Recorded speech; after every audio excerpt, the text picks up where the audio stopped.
নমস্কাৰ আপোনালোকক স্বাগতম জনাইছোঁ আজিৰ ভিডিঅ'ত আমি TEE LP UP নিযুক্তি সম্বন্ধীয় কেইবাটাও অতি গুৰুত্বপূৰ্ণ কথা আলোচনা কৰিম। ইতিমধ্যে আমি নিযুক্তি সম্বন্ধীয় কেইবাটাও ভিডিঅ' দিছোঁ আৰু প্ৰায় দিয়ে আছোঁ কণ্টিনিউৱাছলি। আজি আকৌ আপোনালোকৰ বাবে কেইবাটাও অতি গুৰুত্বপূৰ্ণ বিষয় এই ভিডিঅ'টো আলোচনা কৰিম। আপোনালোকে ভিডিঅ'টো সম্পূৰ্ণকৈ চাব, স্কিপ নকৰাকৈ চাব, তেতিয়াহে কথাখিনি বুজি পাব। প্ৰথম কথা হ'ল 5550টা পদৰ যি বিজ্ঞাপন ওলাইছিলে সেই বিজ্ঞাপনটোৰ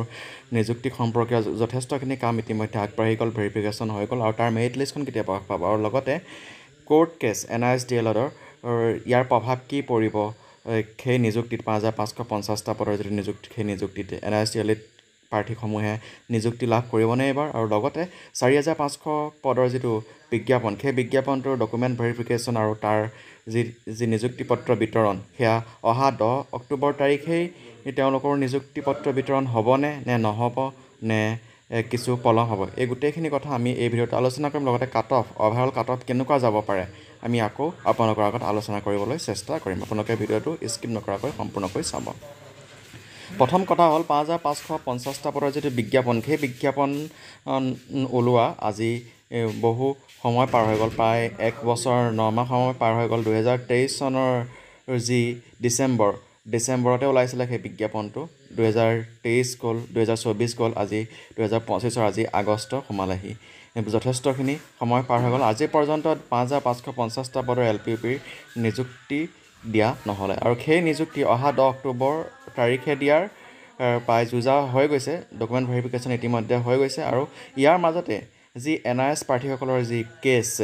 NIS প্ৰাৰ্থীসকল এই নিযুক্তি আৰু তাত আহিব নে নাহিব নে ইতিমধ্যে তেওঁলোকৰ ডকুমেণ্ট ভেৰিফিকেশ্যন হৈছে আৰু তেওঁলোকৰ ডকুমেণ্ট ভেৰিফিকেশ্যনৰ ক্ষেত্ৰত প্ৰায়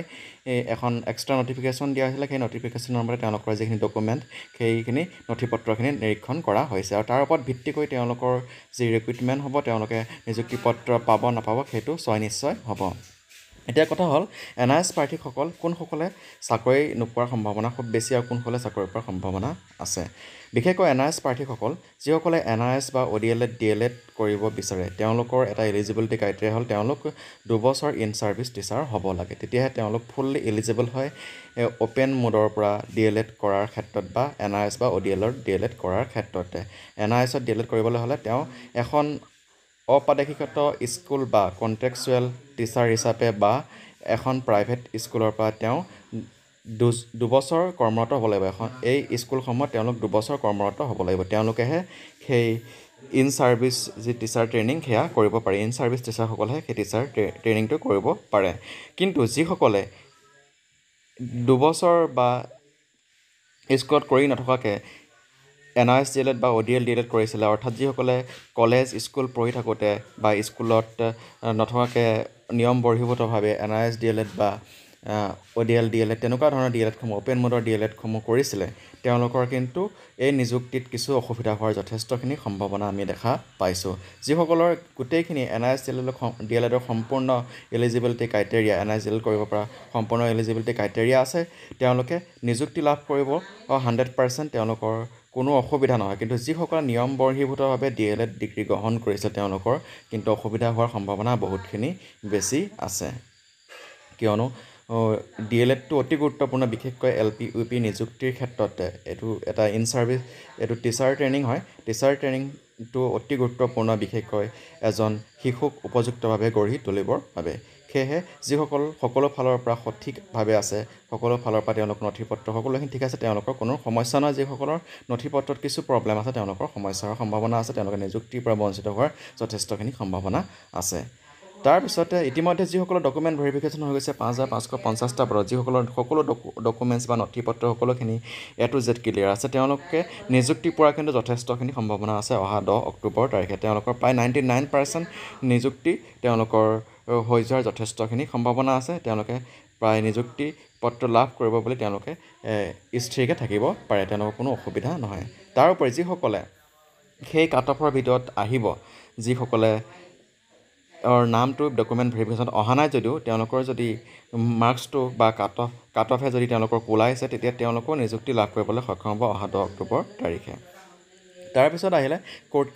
কোৰ্ট কেছৰ কিছু প্ৰভাৱ পৰিব। বিশেষকৈ এই কেছটোত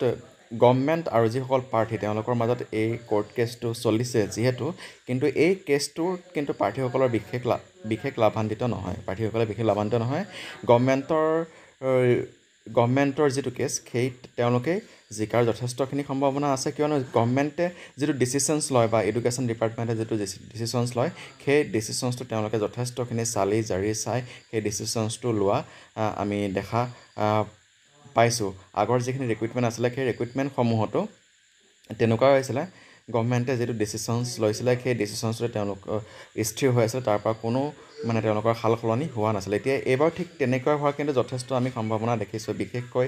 NIS DLEDৰ যিখিনি ৰুলছ ৰেগুলেশ্যন সেইখিনি গোটেইখিনি ফুলফিল হ'লেহে NIS DLED প্ৰাৰ্থীসমূহে নিযুক্তি পোৱাৰ সম্ভাৱনা কিন্তু থাকিব কিন্তু যদি তেওঁলোকৰ ৰুলছ ৰেগুলেশ্যন NIS DLED কৰাৰ ক্ষেত্ৰত সেইখিনি যদি ফুলফিল নহয় তেতিয়া কিন্তু তেওঁলোকে নিযুক্তি পোৱাৰ পৰা বঞ্চিত হোৱাটো 100% নিশ্চিত বুলিয়ে ক'ব পাৰি সেয়েহে আপোনালোকে যিসকলে NISৰ অধীনত নিয়ম বহিৰ্ভূতভাৱে DLED কৰিছিলে তেওঁলোকে ৰেগুলাৰলি DLED কৰিবলৈ চেষ্টা কৰক বা ৰেগুলাৰলি BEd কৰিবলৈ চেষ্টা কৰক আপোনালোকে সেই ডিগ্ৰীটোতে বহি নাথাকিব আপোনালোকে যিটো